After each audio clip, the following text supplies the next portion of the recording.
Peter Attia 是加拿大知名，我觉得与其说他是医生或医学博士，不如说他是运动员。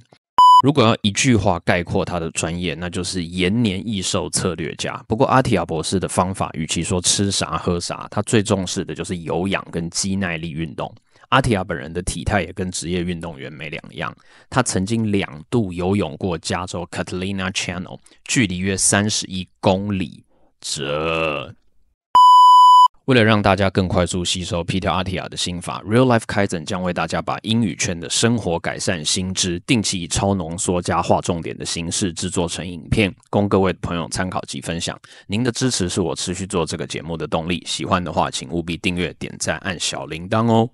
Every cell in our body makes cholesterol, and almost without exception, they make enough.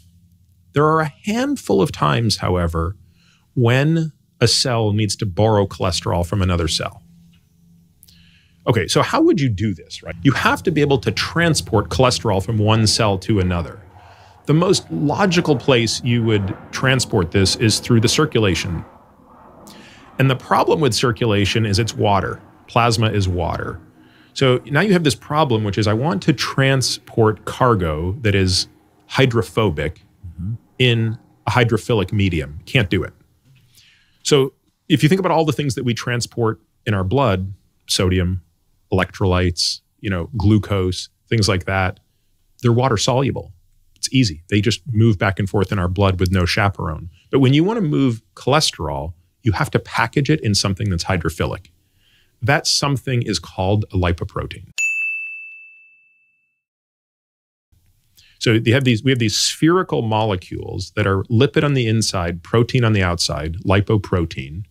And inside, they contain cholesterol and triglycerides. So now you've got the spherical thing, triglyceride, cholesterol on the inside, and it's chaperoned by a hydrophilic molecule that allows it to move through our circulation. And those lipoproteins exist in different densities. The density is a function of how much protein and how much lipid is in it. So the highest density of this is called a high-density lipoprotein, and the lowest density of this is called a very low-density lipoprotein, a VLDL. And then next to that, you have an LDL, a low-density lipoprotein, and then next to that, you have an IDL, an intermediate-density lipoprotein. When people say, my LDL is high, or my LDL is 100, what are they saying? They're saying the cholesterol concentration of my LDL particles is 100 milligrams per deciliter. So the total cholesterol concentration you have in your circulation is that number that says total cholesterol. So if someone's blood panel says my total cholesterol is 200, it means that if you take all the lipoproteins in their circulation, bust them open and measure the cholesterol content, it's 200 milligrams per deciliter. And for all intents and purposes, because the IDLs are so short-lived, that's basically the sum of your LDL cholesterol, your VLDL cholesterol, and your HDL cholesterol. Those three things sum to your total cholesterol.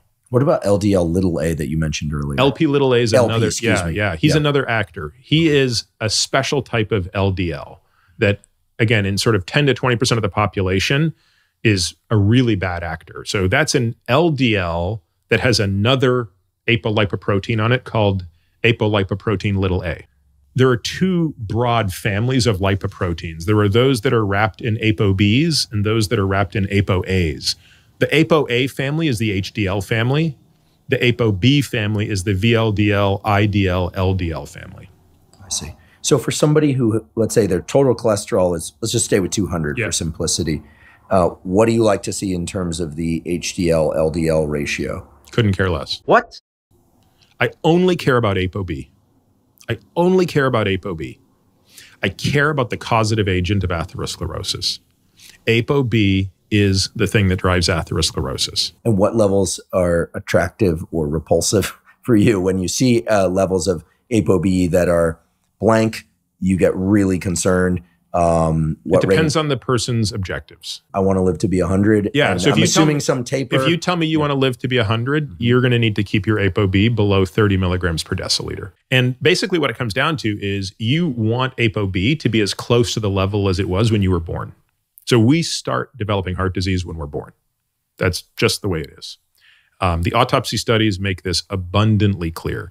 when you look at autopsies of young people who are dying in their 20s, and this was first done in the 1970s, it was again repeated.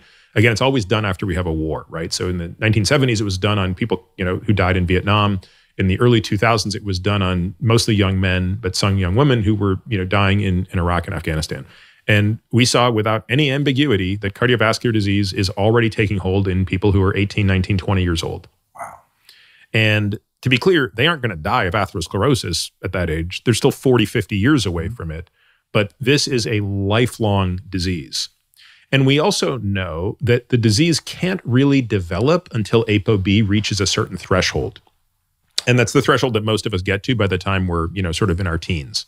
So it's this really young apoB level of kind of 20 to 30 milligrams per deciliter that makes it impossible to get atherosclerosis. So apoB is necessary, but not sufficient to develop ASCVD.